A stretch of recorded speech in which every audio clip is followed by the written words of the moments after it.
رمضان کا مہینہ مہمان ہے، ایک مہینے کے لیے آیا ہے، پھر یہ چلا جائے گا۔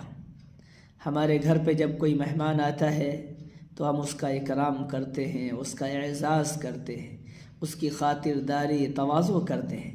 ایسے ہی رمضان کا مہینہ بھی مہمان ہے، ہمیں اس کا بھی اکرام کرنا ہے، اس کا بھی اعزاز کرنا ہے، اس کی بھی خاطر تواضع کرنا ہے۔ اس کا اکرام کیا ہے، اس کا اعزاز کیا ہے؟ اس کا اکرام یہ ہے کہ اس کے اندر اللہ تبارک و تعالیٰ کو راضی کرنے والے اعمال کیے جائیں، اللہ تبارک و تعالیٰ کو خوش کرنے والے اعمال کیے جائیں، اللہ تبارک و تعالیٰ کو ناراض کرنے والے جو اعمال ہیں ان سے بچا جائے، اور اللہ تبارک و تعالیٰ کی ناراضگی کا ذریعہ اور سبب جو چیزیں بنتی ہیں ان سے بچا جائے۔ یہی اس کا اکرام ہے۔ اس کا اکرام یہ ہے کہ اس کے اندر عبادتوں کو بڑھا دیا جائے، نفلی عبادات میں اضافہ ہو جائے، قرآن پاک کی تلاوت میں اضافہ ہو جائے، ہماری نمازوں میں اضافہ ہو جائے، ہماری نمازوں میں لمبی قرات، قیام، رکوع، سجدے یہ سب لمبے ہو جائیں، ہماری دعائیں اللہ تبارک و تعالیٰ کے سامنے گریوزاری کے ساتھ ہوں،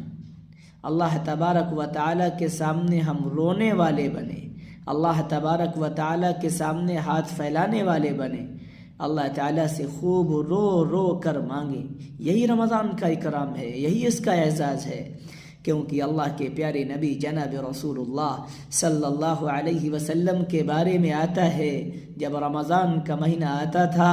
اللہ کے رسول کا رنگ بدل جاتا تھا، عبادتوں میں اضافہ ہو جاتا تھا، دعاؤں میں اضافہ ہو جاتا تھا،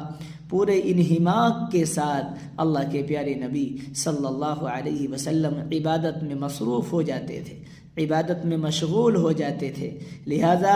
ہماری عبادت اس مہینے کے اندر بڑھ جانا چاہیے، تلاوت بڑھ جائے، نفلی عبادات بڑھ جائیں، ذکر و اذکار بڑھ جائیں، جنت کی طلب بڑھ جائے، جہنم سے پناہ بڑھ جائے۔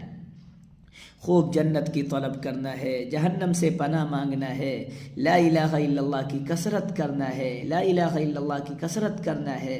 استغفار کی کثرت کرنا ہے، کیونکہ ہم سب اللہ کے محتاج ہیں، اللہ کی بھیک کے محتاج ہیں، اللہ ہی ہمارے مسائل کو حل کرنے والا ہے، اللہ ہی ہمارے گناہوں کو معاف فرمانے والا ہے۔ اس لیے رمضان کا مہینہ آیا ہے، اس کا اکرام یہی ہے کہ اس کے اندر عبادتوں کو بڑھا دیا جائے۔